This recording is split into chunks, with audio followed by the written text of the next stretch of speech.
Hello friends, मेरा नाम हुसैन है। स्वागत है आपका हमारे चैनल फार्मा लेक्चर्स में। आज का वीडियो बहुत ज़्यादा इंपॉर्टेंट होने वाला है आपके सेमेस्टर एग्जाम्स के लिए, बिकॉज आज के इस वीडियो में हम बात करने वाले हैं फार्माकोविजिलेंस के इंपॉर्टेंट क्वेश्चन के सॉल्यूशन के बारे में। तो आज के इस वीडियो में हम यूनिट 1 देखेंगे, बिकॉज यूनिट 1 जो है ऑलरेडी कवर अप कर दिया गया है। उसके सॉल्यूशंस वीडियो जो है आपको डिस्क्रिप्शन में मिल जाएगा। इसके अलावा जो सोशल एंड प्रिवेंटिव फार्मेसी है उसके भी यूनिट 1 के सॉल्यूशंस अवेलेबल है, तो डिस्क्रिप्शन में एक बार जरूर विजिट करिएगा इस वीडियो के बाद। और जो है इस वीडियो में हम यूनिट 2 देखने वाले हैं, तो देख लेते हैं सबसे पहले जो है कि कौन कौन से क्वेश्चंस आते रहते हैं आपके सेमेस्टर एग्जाम्स में, बिकॉज यहीं से वो क्वेश्चंस बनेंगे। तो यूनिट 2 के अंदर जो शॉर्ट क्वेश्चन है पहले वो देखते हैं, then long question and then solution देखेंगे।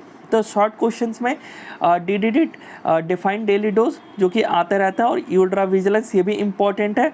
और यहाँ पे देखा जाए तो यहाँ पे limitation of detection ADR in clinical trials ये भी कभी कभार आ जाता है। फेज़ 4 को एक्सप्लेन करो, बहुत बार आया हुआ है, फेज़ 4 को एक्सप्लेन करो, यूड्रा विजिलेंस और DDD, ये 3 क्वेश्चन तो आते रहते हैं शॉर्ट क्वेश्चंस में। और बाकी जो है वो भी CRO हो गया या फिर क्लिनिकल फेज ट्रायल के बारे में, तो ये सब आते रहते हैं समटाइम्स। अब आते हैं लॉन्ग क्वेश्चन पे। लॉन्ग क्वेश्चन में देखा जाए तो जो आपका ये स्टार्टिंग के 2 है, इनमें से एक आने का बहुत ज़्यादा चांसेस रहता है, जिसमें हॉस्पिटल का वेरी वेरी इंपॉर्टेंट, और ये भी इंपॉर्टेंट ऐसा नहीं कि आप छोड़ दो, बिकॉज पिछली बार ही ये दोनों ही क्वेश्चन बन गए थे इस यूनिट से। क्या क्वेश्चन है? Establishing operation of drug safety department, जो कि इंडस्ट्री के अंदर वो बताना है। इसके अलावा जो हॉस्पिटल के अंदर फार्माकोविजिलेंस प्रोग्राम को इस्टेब्लिश करना वो बताना है सेकंड क्वेश्चन में। तो ये दोनों बहुत इंपॉर्टेंट है। इसके अलावा देखा जाता है तो ATC हर बार, बस पिछली बार आई थिंक नहीं आया था, बट एवरी ईयर ये आना ही रहता है ये क्वेश्चन, बिकॉज बहुत इंपॉर्टेंट है ये। इसके अलावा इन दो में से एक आ जाता है कभी कभार, इस वजह से इनको भी आपको कर लेना है। बहुत इजी है, CRO एकदम सिंपल है, मैड्रा भी एकदम सिंपल है, आपको बिल्कुल भी टाइम नहीं लगेगा इनको पढ़ने में, बिकॉज बहुत ही सिंपल लैंग्वेज में मैंने यहाँ पे प्रोवाइड किया है। तो देख लेते हैं हम लोग सॉल्यूशन के बारे में। सो फर्स्ट क्वेश्चन देख लेते हैं शॉर्ट क्वेश्चन का, देन लॉन्ग पे मूव करेंगे। फर्स्ट है discuss the defined daily dose. तो डिफाइंड डेली डोज को DDD बोला जाता है, और ये क्या होता है? ये एवरेज डोज होता है पर डे का किसी भी एडल्ट का। एक दिन का जो पर डे डोज होता है, एक एवरेज डोज, उसी को हम DDD कहते हैं। और ये यूज़फुल होता है फॉर मेजरिंग और कंपेयरिंग करने के लिए जो वॉल्यूम ऑफ ड्रग है उसका। इसके अलावा यूड्रा विजिलेंस होता क्या है? तो यूड्रा विजिलेंस जिसमें ड्रग रिलेटेड इंफॉर्मेशन को एनालाइज करना होता है और मैनेज करना होता है। वो कौन से ड्रग रिलेटेड इंफॉर्मेशन है? तो वो ADR होते हैं, जो साइड इफ़ेक्ट बोलते हैं। और ऐसे ADRs जो सस्पेक्टेड हो, मतलब एकदम कंफर्म नहीं हो कि जो ये ड्रग है वो ये कर रही है, बट हाँ चांसेस है कि हाँ ये कर सकती है ये प्रॉब्लम, जैसे हेडेक, नोजिया, वोमिटिंग, जो भी ADR है तो सस्पेक्टेड। तो उन सब के जो ड्रग जो सस्पेक्टेड ADR है उनको एनालाइज और मैनेज करने का काम करता है। किस दौरान? तो वो क्लिनिकल ट्रायल्स के दौरान ये ड्रग जो है वो ये कर सकती है प्रॉब्लम। तो उस क्लिनिकल ट्रायल्स के दौरान जब स्टडी करते हैं उस दौरान करते हैं, और ये कहाँ होता है? तो यूरोपियन इकोनॉमिक एरिया। अब बात कर लेते हैं नेक्स्ट क्वेश्चन, जो कि CRO को इलस्ट्रेट करो, मतलब इनके रोल को। तो CRO का फुल फॉर्म यही होता है, कॉन्ट्रैक्ट रिसर्च ऑर्गेनाइजेशन, जिसमें कॉन्ट्रैक्ट आप देख रहे हो ना वो एरिया लोकेशन को रिप्रेजेंट करता है। अब बात कर लेते हैं CRO। CRO बेसिकली एक सेंटर होता है जहाँ पे क्लिनिकल ट्रायल परफॉर्म किया जाता है। ये एक तरह से सपोर्ट प्रोवाइड करवाता है, ग्रुप ऑफ पीपल होते हैं या कंपनी आप समझ लो, जो प्रोवाइड करवाते हैं सपोर्ट। किस चीज़ के लिए? तो फार्मास्यूटिकल, बायोटेक्नोलॉजी और मेडिकल डिवाइसेस इंडस्ट्री के अंदर। मतलब सिंपली भाषा में अगर मैं आपको बताऊं तो जो CRO है ये सर्विस एक तरह से हेल्प कर रहे हैं, सपोर्ट कर रहे हैं अपने तरीके से बायो फार्मास्यूटिकल डेवलपमेंट के लिए, बायोलॉजिक एसिड डेवलपमेंट के लिए, प्रोडक्ट के कमर्शियलाइजेशन करने के लिए, जो एनिमल जो प्री क्लिनिकल रिसर्च होता है एनिमल्स पे, वहाँ पे ये सपोर्ट करते हैं। क्लिनिकल रिसर्च में आदमियों पे, और जो क्लिनिकल ट्रायल मैनेजमेंट है उसमें भी ये अपना बेस्ट देते हैं। गुड और बेटर रिसर्च जो है वो प्रोवाइड करवाते हैं कॉन्ट्रैक्ट बेसिस पे। तो ये CRO है, इसका यही रोल है। अब बात कर लेते हैं क्वेश्चन 4, वो है limitation of detection ADR in clinical trial. मतलब क्लिनिकल ट्रायल्स के दौरान जो लिमिटेशंस होता है, आपको भी पता है कि जो क्लिनिकल ट्रायल होता है उसमें लिमिटेड पेशेंट नंबर होता है। देखा जाता है एक जो मेडिसिन है वो पूरे कंट्री में जाएगी और उसके लिए हम एक लिमिटेड लोगों को लेकर के टेस्ट कर रहे हैं, तो इसी वजह से जो है इसका एक ये बड़ा लिमिटेशन है। जो सेकंड है वो है रेस्ट्रिक्ट पेशेंट पॉपुलेशन। मतलब कि हम एक पर्टिकुलर एज जो है जैसे कि 22 से 30 ईयर्स या फिर 30 से 40 इस तरीके से हम ले रहे हैं, तो ये भी लिमिटेशंस में आ गया कि ओवरऑल सभी एज को नहीं ले पा रहे हम लोग क्लिनिकल ट्रायल्स के दौरान।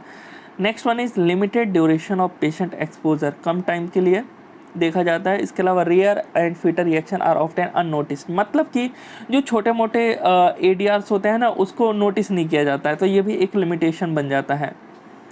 नेक्स्ट क्वेश्चन क्या है, वो है फेज़ 4 ऑफ क्लिनिकल ट्रायल को एक्सप्लेन करना है। फेज़ 4 को ही हम पोस्ट मार्केटिंग सर्वाइलेंस कहते हैं और ये लास्ट स्टेज होता है क्लिनिकल ट्रायल्स का। जब यहाँ पे नेक्स्ट है आफ्टर दिस ट्रायल, इस ट्रायल के बाद जो प्रोडक्ट है, ड्रग है, मेडिसिन है, वो मार्केट में आ जाता है और इस दौरान जो है 1000 पेशेंट्स को ट्रीट किया जाता है मेडिसिन से कि क्या ये उसके सेफ्टी और एफिकेसी अच्छा है या नहीं है उन लोगों पे, तभी तो उसके बाद वो अप्रूवल होकर के मार्केट में अवेलेबल होगी। तो यही होता है फेज़ 4, जो कि सिंपल्स थे ये सारे क्वेश्चंस। लास्ट क्वेश्चन जो कि क्लिनिकल ट्रायल्स के फेजेस क्या है, फर्स्ट, सेकंड, थर्ड, फोर, और यहाँ पे नाम लिखे हुए हैं, ये भी आप कर लोगे। सो अब हम देख लेते हैं यहाँ पे लॉन्ग क्वेश्चंस, जिसमें फर्स्ट क्या है, discuss in detail. Discuss in detail क्या है कि जो फार्मास्यूटिकल इंडस्ट्री है इसके अंदर जो ड्रग सेफ्टी डिपार्टमेंट का इस्टेब्लिश किया जाता है, किस वजह से, क्यों करना पड़ता है, तो वही सब इसके बारे में बताते हैं। इस क्वेश्चन को इस तरीके से पूछा जा सकता है, establishing pharmacovigilance programme in industry. तो सबसे पहले इनका मेन रोल होता है इस डिपार्टमेंट का कि इम्प्रूव करने के लिए कि जो पेशेंट केयर और उसकी सेफ्टी है मेडिसिन के ज़रिए वो ठीक रहे। प्रोटेक्ट करना पेशेंट को फ्रॉम अननेसेसरी हार्म, जो कि पहले की कोई भी अनरिकॉग्नाइज मेडिसिन है उनसे, और फॉल्स सेफ्टी सिग्नल्स को रेफ्यूटिंग करना यानी सही करना। उसके अलावा जो रिस्क है उसको कम करो, बेनिफिट्स बढ़ाने का। इसके अलावा यहाँ पे नेक्स्ट है drug safety department in industry. वो उस तरीके से काम करती है जैसे दूसरी भी रेगुलेटरी एजेंसीज काम करती है, लेकिन सबका अपना अपना वे होता है काम करने का, अपना अपना तरीका, अपना अपना अलग अलग काम है। तो मेन इनका काम हमने देख लिया, पेशेंट का मेनली प्रोटेक्ट करने होता है मेडिसिन से। मेडिसिन जो है वो जो बने वो एकदम सेफ बने, इफ़ेक्टिव बने, कोई भी हार्मफुल ना हो।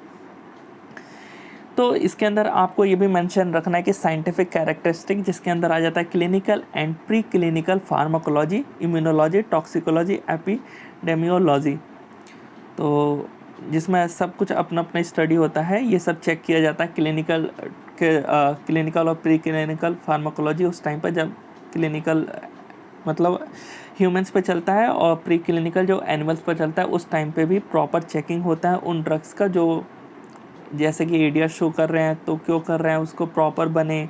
तो इन सब चीज़ में जैसे टॉक्सिकोलॉजी के अंदर की जो भी साइड इफ़ेक्ट है उसके बारे में स्टडी करना, तो वो प्रॉपर हो ताकि आगे चल के दिक्कत ना दे वो मेडिसिन और वो सेफ़ हो। नेक्स्ट हम बात करते हैं identification and analysis of the safety characteristic of medicine. तो जो मेडिसिन है उसको सेफ्टी के लिए जो एनालिसिस और आइडेंटिफिकेशन करते हैं वो दो तरीके से, बिफोर मार्केटिंग, मार्केट में जाने से पहले, और आफ्टर मार्केटिंग। बिफोर मार्केटिंग के दौरान हम फोकस करते हैं क्लिनिकल ट्रायल्स के दौरान, प्री क्लिनिकल ट्रायल्स के दौरान, कि उस टाइम पे कोई भी इश्यू ना हो, अपने तरीके से एकदम बेस्ट वो मेडिसिन हो ताकि वो एकदम सेफ़ हो। आफ्टर मार्केटिंग में जब चला जाएगा तो लोगों के अलग अलग एरिया में वो ड्रग पहुंचेगी और पहुंचने के बाद हम ऑब्जर्वेशन लेंगे पेशेंट्स का कि क्या कुछ प्रॉब्लम तो फेस नहीं करना पड़ रहा है ना। सो नेक्स्ट है pre marketing clinical trials. Pre marketing और पोस्ट मार्केटिंग भी आपको इसमें मेंशन करना है इसी आंसर में इंडस्ट्री के अंदर।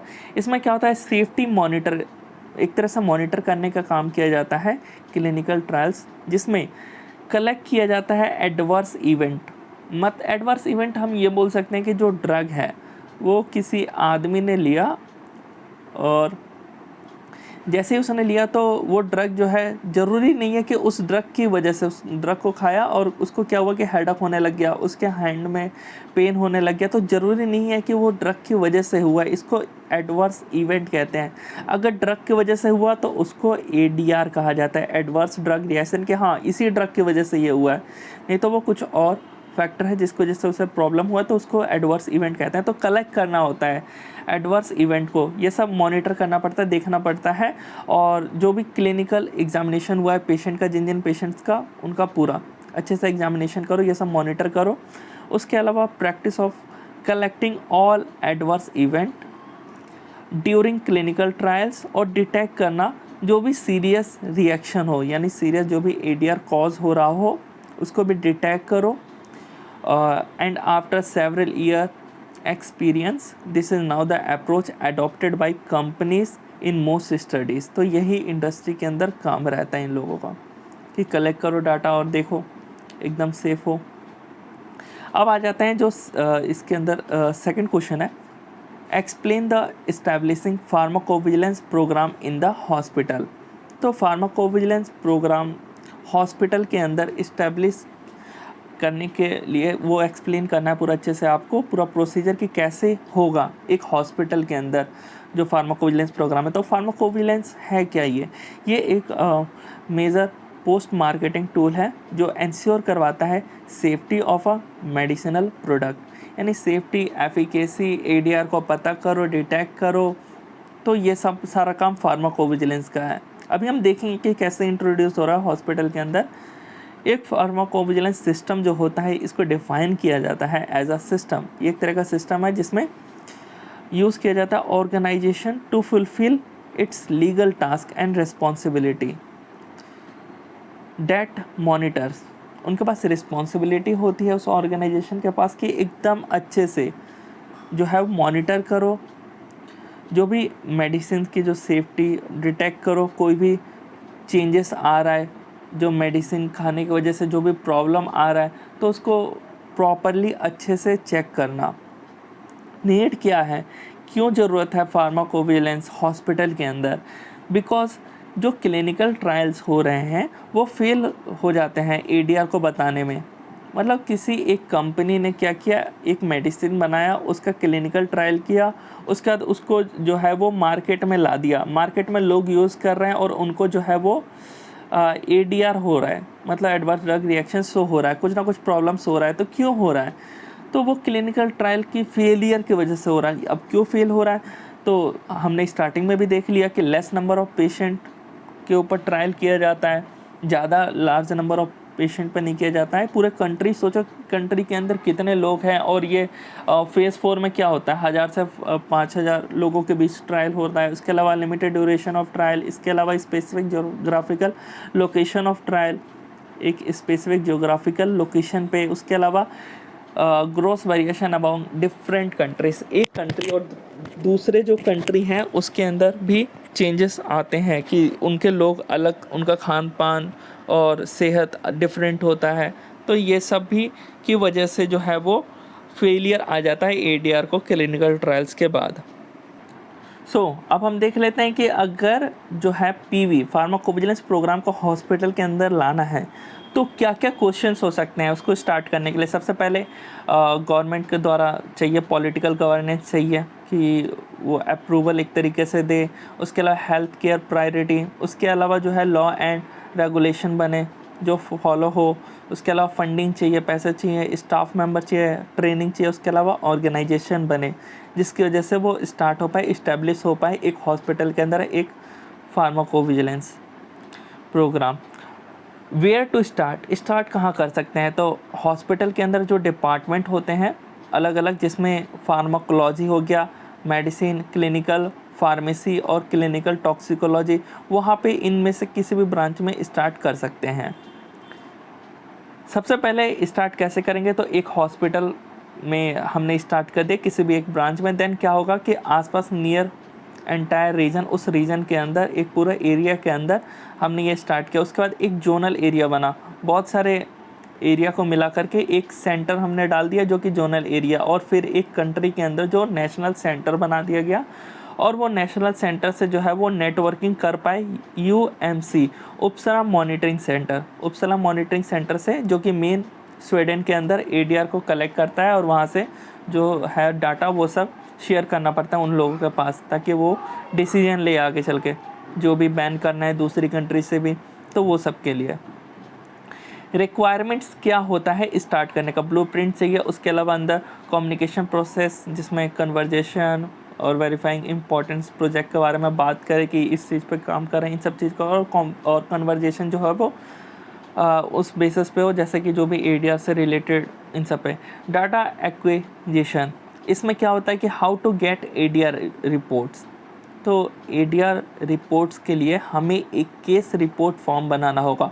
वो केस रिपोर्ट फॉर्म एकदम सिंपल होना चाहिए, जिसमें patient information, adverse event monitoring, इसके अलावा सस्पेक्टेड मेडिसिन्स। तो पेशेंट इन्फॉर्मेशन में उसी का एज, जेंडर, मेडिकल हिस्ट्री, जो भी उसको प्रॉब्लम हो रहा है, और एडवर्स इवेंट मॉनिटरिंग के अंदर जो रिपोर्ट्स है उसके पास, और डेट ऑफ अपीयरेंस, कब तुम्हें ये जो है वो साइड इफ़ेक्ट देखा था, सीवियरिटी क्या है, कितना प्रॉब्लम फेस करना पड़ रहा है।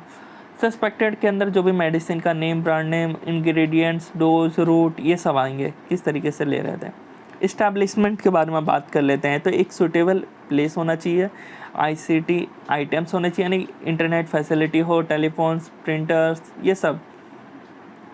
इसके अलावा मैन पावर भी तो चाहिए, जैसे कि फार्माकोलॉजिस्ट, टॉक्सिकोलॉजिस्ट, पैथोलॉजिस्ट, एपिडर्मोलॉजिस्ट और फार्मासिस्ट। इन सब की रिक्वायरमेंट होगा तभी तो रन हो पाएगा। डाटाबेस चाहिए जिसमें डाटा स्टोर कर पाए, जो एक बैंक। उसके अलावा नेटवर्किंग होना चाहिए UMC, उपसला मॉनिटरिंग सेंटर से। तो ये हो गया कंप्लीट। सो अब हम बात कर लेते हैं क्वेश्चन थर्ड, जो कि ATC है। आपको मैं ये और डिटेल में प्रोवाइड करवा दूंगा, वैसे यहाँ पे डिटेल में ही है। तो ATC क्लासिफिकेशन करना है, सिंपल सा आ जाता है, शॉर्टकट में ही है। तो इसका फुल फॉर्म है anatomical, therapeutic and chemical classification of drug. तो WHO ने ये दिया था कि एनाटॉमिकल, थेरेपेटिक, केमिकल, यानी ATC क्लासिफिकेशन सिस्टम को, जिसमें जो एक्टिव इंग्रेडिएंट्स होते हैं उनको क्लासीफाई किया जाता है। ऑर्गन सिस्टम, ऑर्गन और सिस्टम जिस पर ये एक्ट करते हैं, and their therapeutic, pharmacology, chemical activity जो ये शो करते हैं। बात कर लेते हैं इनके क्लासिफिकेशन के अंदर। तो 5 लेवल्स होते हैं डिफरेंट, जिसमें पहले लेवल के अंदर बात करते हैं 14 एनाटॉमिकल एंड फार्माकोलॉजिकल ग्रुप होते हैं। इसके अलावा सेकेंड लेवल के अंदर बात करें तो वो है सब ग्रुप होते हैं एनाटॉमिकल और फार्माकोलॉजिकल। थर्ड एंड फोर्थ में भी 3 होते हैं, केमिकल, फार्माकोलॉजिकल और एनाटॉमिकल, और फिफ्थ में होता है केमिकल सब्सटेंसेस। तो आपको जनरली ये लिखना है। उसके अलावा ये आपको बनाना है, जो 14 आपको मैंने बताया था। तो A जो फर्स्ट है वो है एलिमेंट्री ट्रैक्ट एंड मेटाबॉलिज्म। इस डिसऑर्डर पे जो भी प्रॉब्लम आ रही है वो लेवल 1 के अंदर आ जाता है। इसके अलावा B है जो blood and blood forming agents. C क्या है, cardiovascular system. D dermatologist. G genito urinary system and sex hormone. H जो है वो सिस्टमिक हार्मोनल प्रिपरेशन, जिसमें इंसुलिन। J क्या है, anti infective for synthetic use, systemic use. L क्या है, anti neoplastic and immuno modulating agents. M क्या है, मस्कुलो skeletal system, nervous system, anti parasitic और रेस्पिरेटरी सिस्टम, सेंसरी ऑर्गन, और V जो है वो वेरियस। तो एक एग्जांपल है, जैसे कि मेटफॉर्मिन जो है उसका एक कोड दिया गया है A10BA02। यहाँ पे देख सकते हो A10BA02, जिसमें जो ये लेवल्स आप देख रहे हो ना, फर्स्ट, सेकंड, थर्ड, फोर्थ, वो इसी तरीके से बताया गया कि जो फर्स्ट लेवल है, जो A है वो रिप्रेजेंट करता है फर्स्ट लेवल को, और इसका मतलब होता है एलिमेंट्री ट्रैक्ट एंड मेटाबॉलिज्म। और जिसमें जो मेटफॉर्मिन के अंदर ये जो सेकंड कोड है 10, वो रिप्रेजेंट करता है लेवल 2 को। ऐसे ही जो B है वो 3 को, और जो A है वो लेवल 4 को, और लास्ट में 02 है वो लेवल 5 को रिप्रेजेंट करता है। Meaning is different. जो 10 का मतलब है वो है ड्रग जो कि यूज़ हो रही है डायबिटीज़ के अंदर, और यहाँ पे जो लेवल 3 में जो B दिया हुआ है उसका ब्लड ग्लूकोज लोअरिंग एजेंट है ये। उसके अलावा इसकी क्लास किया है वो 4th में बताया गया है, बिगुआनाइट्स के अंदर आता है मेटफॉर्मिन। इसके अलावा जो लास्ट वन है वो है 02 जो कि लेवल 5 और इसमें है मेटफॉर्मिन। एक सेकेंड, स्लाइड ऊपर चला गया। सो इसके बाद हम बात कर लेते हैं इसके एप्लीकेशन के बारे में। जैसे कि यहाँ पे आप देख सकते हो application of ATC use for national standard for medicine product health policy. इसके अलावा drug utilisation research, pharmacovigilance PV में, और असाइनिंग प्रोक्योरमेंट एजेंसी असिस्टिंग। तो ये आपको कंप्लीट लिखना है। ATC आ गया, तो इसके अलावा इसको और डिटेल में आप लिख सकते हो, मैं प्रोवाइड करवा दूंगा थोड़ा सा हिस्ट्री इसके बारे में। अब आ जाते हैं 4th क्वेश्चन जो कि है application of MedDRA and standard MedDRA queries. तो मैड्रा है क्या ये? तो मैड्रा MED से मेडिकल, D से डिक्शनरी, R से रेगुलेटरी, A से एक्टिविटीज़। ये एक तरह से डिक्शनरी है जिसके अंदर टर्मिनोलॉजी, मेडिकल टर्मिनोलॉजी प्रेजेंटेड, या मेडिकल टर्मिनोलॉजी किस चीज़ की? तो एडवर्स इवेंट, कोई भी ड्रग जो एडवर्स इवेंट शो कर रहा है उसकी ये मेडिकल टर्मिनोलॉजीज का ये एक तरह से डिक्शनरी बना हुआ है। यूज़ किया जाता है क्लासिफाई करने के लिए ये एडवर्स इवेंट को, जो कि किस फॉर्म में है? टर्मिनोलॉजिस फॉर्म में है। एडवर्स इवेंट इंफॉर्मेशन जो कि एसोसिएटेड, जो कि बायोफार्मास्यूटिकल, मेडिकल डिवाइसेस और वैक्सीन। तो ये 3 जो आप देख रहे हो ना, ये जो शो कर रहे हैं इनकी वजह से, इन वैक्सीन्स की वजह से, इन मेडिकल डिवाइसेस की वजह से, इन बायोफार्मास्यूटिकल की वजह से जो एडवर्स इवेंट शो हो रहे हैं उनको टर्मिनोलॉजिस फॉर्म में कन्वर्ट किया गया है, उसी को मैड्रा बोला जाता है, जिसकी वजह से ईजिली आइडेंटिफाई कर पाए। शॉर्टकट में यूज़ क्या है मैड्रा का? तो क्लासीफाई करो ड्रग ADE को, एडवर्स इवेंट को, जो कि clinical trial, spontaneous ADR by health care professional, जो पेशेंट को चेकअप करके जो मिलता है ADR को स्पॉन्टेनियसली, तो उन सब से ऑब्टेन जो हुआ है एडवर्स इवेंट, वो सब को क्लासीफाई करो। मैड्रा जो कि डेवलप किया गया है ICH ने। एप्लीकेशन क्या है? रिपोर्ट करो ADR ADE to capture and present product indication, investigational result and patient history.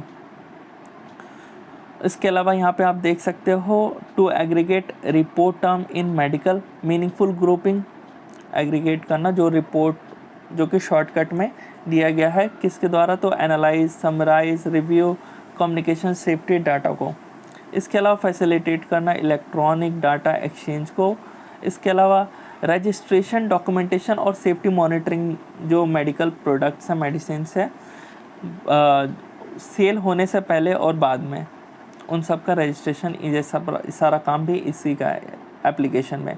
तो ये कंप्लीट आपके 4 क्वेश्चन हो गए। जो लास्ट क्वेश्चन था वो था CRO के ऊपर, मैं आपको दिखा देता हूँ। यहाँ पे आप देख सकते हो जो लास्ट क्वेश्चन है CRO है, और इसके बारे में आपको नोट से मिलेगा, ऑलरेडी डिस्कस हो चुका है कि CRO होता क्या है। जैसे कि यहाँ पे आप देख सकते हो कॉन्ट्रैक्ट रिसर्च ऑर्गेनाइजेशन, जो कि मेनली हेल्प करने का काम करता है, सपोर्ट प्रोवाइड करवाने का काम करता है। जो स्पॉन्सर होते हैं, जो भी इंडस्ट्री के लोग होते हैं, ताकि वो बायोफार्मास्यूटिकल डेवलपमेंट अच्छे से कर पाए, बायोलॉजिकल एसेट डेवलपमेंट कर पाए, प्रोडक्ट का कॉमर्शियलाइजेशन कर पाए, उसमें सपोर्ट करना, प्री क्लिनिकल रिसर्च में सपोर्ट करना, क्लिनिकल रिसर्च में सपोर्ट करना, क्लिनिकल ट्रायल मैनेजमेंट में भी हेल्प करना, और अपने मतलब good and better research services provide करके, और किस बेसिस पे? तो कॉन्ट्रैक्ट के बेसिस पे ये काम करते हैं। तो ये कंप्लीट आपका यूनिट 2 अच्छे से हो चुका है। आई होप आपको वीडियो अच्छा लगा। वीडियो अच्छा लगा तो अपने दोस्तों के साथ जरूर शेयर करें, और डिस्क्रिप्शन में टेलीग्राम लिंक है, उस पर नोट्स मिल जाएंगे। मिलते हैं नेक्स्ट वीडियो।